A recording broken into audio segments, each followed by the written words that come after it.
Welcome back to the LusoCAD for Beginners course by Structural Academy.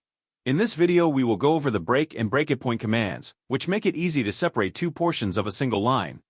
In this example we will break these lines. Let's first activate the break command by typing BR in the command line. Next we will be prompted to select the line we are going to break. With the break command, the point we click on the line will be the first point, and the second point will be selected afterwards. The distance between these points will be the empty space between the two broken lines. If we want to select the first point after clicking the line, we can just type F to activate the first point subcommand, letting us select both points over again.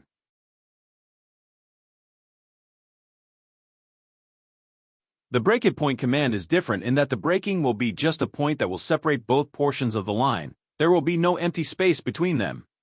To do so, just type BreakAtPoint and select the object, then we will have to select the point of breaking, where the two lines will meet.